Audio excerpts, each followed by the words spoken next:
Good morning, welcome back to the channel. I'm at a lovely little nature reserve in Essex. It's really good for dragonflies and other insects, but there's also been lots of sightings of kingfishers as well. So I'm not really too worried about the kingfishers this morning. I've been looking around for dragonflies and stuff like that. But the main reason I'm talking to you today is I wanted to talk about long lens technique.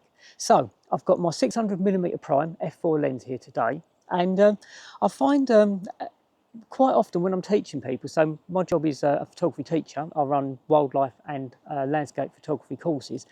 And I think one of the biggest problems when people get a new lens is often people are disappointed with the sharpness. Now, generally, that's got nothing to do with the lens. It's normally user error. So what we're going to do today is go through all the aspects of using a long lens and how to get sharp pictures about using a long focal length. Now, it doesn't really matter whether you're shooting with a prime lens like this one or a super zoom. I've also got a 180 to 600mm zoom lens. I use that a lot of the time as well. But the principles are the same. Long lens photography doesn't really matter whether it's a prime lens or a zoom lens. You still need to do the same sort of things to get a really sharp picture. The reason I've got the long lens, incidentally, for insect photography is because I'm looking for dragonflies, and there's a body of water here, which is great for dragonflies and damselflies. But the thing is, unless you've got a pair of waders, which I have got, but I can't use here, I'm never going to get close enough with a macro lens. So a long lens is good for that. But let's get back to the main topic. Why are people disappointed sometimes when they first start using a long lens or a long focal length? And the reason is everything's magnified. So with a long lens, you magnify any camera shake that you might have. So it's in fact very hard to handhold this lens, but even with a super zoom that's lighter and smaller, any movement you've magnified. So camera shake is a problem with long lenses, or it can be if you don't use the right shutter speed. And then subject movement. The whole point of using a long lens is the animal that we're photographing is bigger in the frame. So as it moves across the frame, it appears to be moving more quickly.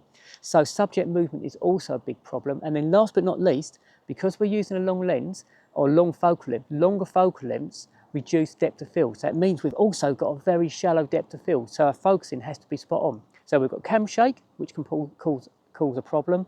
We've got subject movement, which can cause a problem, and we've got a lack of depth of field, which means focusing is very, very, very important. It's got to be spot on. Let's talk about camera shake first. Now, as I say, because we're using a long focal length, any movement that we might add is going to be massively magnified. And so one of the ways to avoid camera shake is to use a tripod, of course. And I've got this lens and camera on a tripod with a fluid head, because I do a lot of video as well. So it still gives me free movement side to side. And if I loosen this off, free movement up and down. So this will help to avoid camera shake because the camera is a lot more stable. If you're only doing stills, then also a gimbal head does the same thing.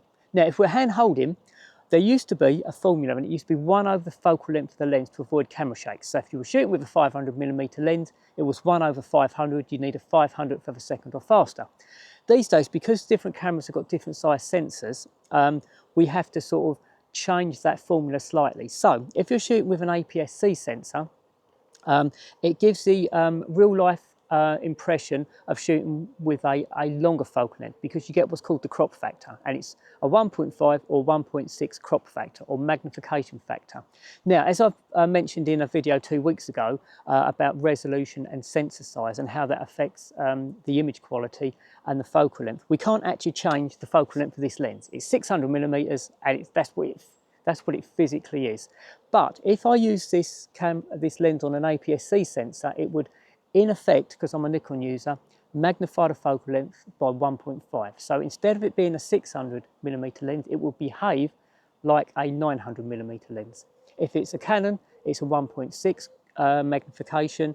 If you're using a micro four thirds, then it's double. So your 600 will become 1200, or your 300mm lens will become 600mm. So as long as you take that crop magnification into account, the shutter speed should be 1 over whatever the effective focal length of the lens is. So in this case, 600mm lens, I want a 600th of a second or faster. Now, I can shoot with a slightly slower shutter speed or slower shutter speed than that, because cameras have got image stabilisation, lenses have got image stabilisation. So it means you can drop that shutter speed down and avoid camera shake. But the fact of the matter is, I still need a fast shutter speed to freeze the motion of the animal that I'm photographing. So as long as my shutter speed is fast enough to freeze the motion of that animal, it's also probably going to be fast enough to avoid camera shake. So we're going to come on to what shutter speed do we need to freeze the motion of a particular animal next in this video. There are a couple of other things we can do to reduce camera shake. One of them is when you've got the lens on a tripod like this and you're on your subject, it's a good idea to actually support either right on the end here like this or like this. So the front of the lens is also supported as well as the back of the lens because you're holding the camera body. So if I do it like this and put my hand sort of just on the tripod, then I've only got one point, which is this hand here, that's supporting the lens and camera, even though it's on a fluid head or a gimbal head. If I get my hand underneath or on top of the tripod, of the lens, sorry, that gives it a little bit of extra stability. And actually, if I'm doing something that's not moving, I can lock the gimbal head or the fluid head down, push down with this, my hand, which really locks it in tight, and that stops any movement. So in a hide, this would be a good option. So you've got stability with this hand, you've got stability with that hand, and it's worth just locking the tripod in. If, for example, you're sort of focused on a branch and you know that that's where the animal is going to land, that would be my advice. So add a little bit of extra stability by locking the tripod down, and I can lock it in so it's all nice and tight, so it's not moving side to side or up and down, hand on there pushing down, and that just locks everything up. And the other thing which you can do if you've got a mirrorless camera is make sure you're on electronic shutter, because there's no internal movements then from the mechanical shutter. Obviously, if you're using a DSLR, you can't do that, and you've got the added problem with the mirror flicking up and down. But again, as long as the shutter speed is fast enough, you should avoid internal camera shake as well as any camera shake you might add.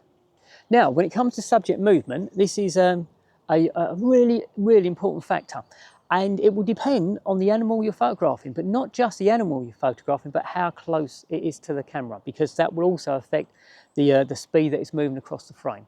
So when it comes to movement, we want a fast enough shutter speed to freeze the movement of that animal. Now, it will depend on the animal you're photographing. For example, if you look at this heron coming up, that was shot at 1,000th of a second. And because the heron is fairly slow moving, and it normally has a fairly straight flight path, 1,000th of a second is certainly fast enough, especially if you've got a good panning technique, which we'll come to in a minute. If you're photographing a common tern, for example, like this picture coming up here, that will need probably a faster shutter speed because they move faster and they're a lot more manoeuvrable. And I normally shoot common terns at maybe a 2,000th of a second.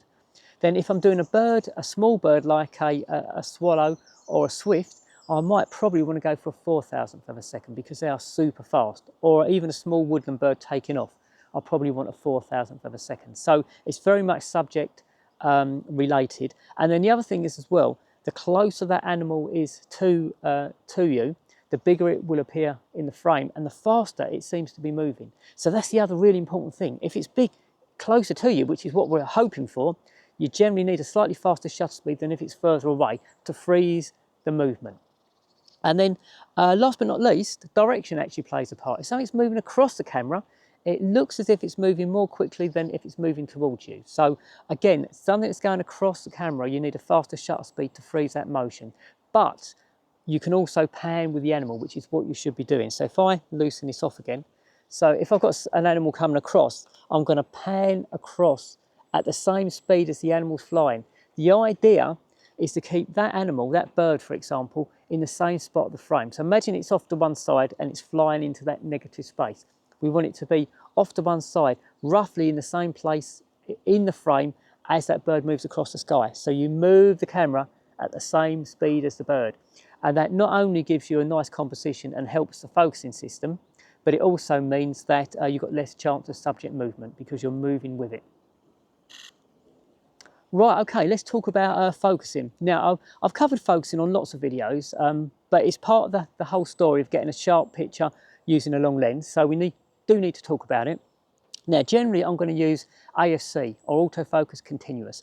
And what that does is the camera's going to continually refocus to keep a moving object in focus. And it's the best way if you're doing moving wildlife. Now, the only time, and if you're, for most camera manufacturers, it will be AFC, autofocus continuous. If you're a Canon user, it will be called servo. Now, the only time I would use single AF or AFS would be if I'm in a hide and I've got a perch. Let's say I'm photographing a kingfisher and I know that kingfisher's only got that perch to land on. So I can focus on that perch and lock it on that spot. And if you're a Canon user, that will be called one shot. But in the main, continuous focusing is what we want. And then if you're a mirrorless camera user and you've got animal eye detect, I would definitely use that because it is way better than what we used to have. It's not a 100% foolproof focusing system, but it is very good, and the autofocus will lock onto the eye as long as the animal's close enough. If it's further away, it generally locks onto the head or the face. So whichever way you look at it, it's a really good option. So if you've got eye detect, definitely use it. As I say, it's not 100% foolproof, and there's different ways to set up different focusing systems on different cameras to get the most out of the eye detect, but I'm not going into that today. But if you've got it, use it. Now, if you haven't got eye detect, then what I used to use when I was shooting with DSLRs, I would use a little group of autofocus points. So not a single AF point, because that's very hard to get onto a moving subject. I would use a little group of 5 normally. You can pick bigger groups of AF points, like 15, 27, 9, but I find that the bigger groups were a bit inaccurate because instead of maybe picking up the eye, they might pick up the shoulder or the wingtip. And then if you miss the eye, the picture's got to be binned, hasn't it? You know, unless the eye's sharp, there's no point in having that image. So I used to go for a group of 5. And what that basically means, you've got a center autofocus point, which is the one you're trying to get on the animal's head or eye. And then you've got 4 autofocus points around it that are also active. So if you miss getting that central point on the animal's head or eye, then one of the others will pick it up. As I say, I found using my old D500, 5 autofocus points was brilliant. That's all I needed. You can shoot with 9, that's probably okay. I wouldn't use any more than that. So I think that's pretty much covered avoiding camera shake, avoiding subject movement and focusing correctly. And the reason, as I say, we need to focus bang on is because A, we need to have the eye sharp, of course, but B, the longer the lens you use, the less depth of field you've got. So it means focusing errors are really stand out. You've got no room for error, really. Now, not every picture is going to be sharp, but you want to get as many sharp as you possibly can. So I hope you've enjoyed this video. You know, I hope it helps you get sharp pictures with a long lens, especially when you're first starting out with a long focal length. It doesn't take long to really get into the swing of things and get good sharp pictures, you know, with a very good success rate using a long focal length. But when you first start in particular, you do need to take all these things into account because you can come home disappointed, and none of us want that, do we? So as I say, yes, I hope this helps. I hope you enjoyed the video, and if you have enjoyed it, if you can give it a like, a thumbs up, that would be great. It really helps my channel. It really helps the algorithms, and I'd really appreciate it if you can. And if you haven't already subscribed, if you can consider subscribing, that would be brilliant. And let me know your, you know, how your first attempts using a long focal length went. Just let me know in the comments section below. So, thanks for watching, and I'll speak to you on my next video. So, bye for now.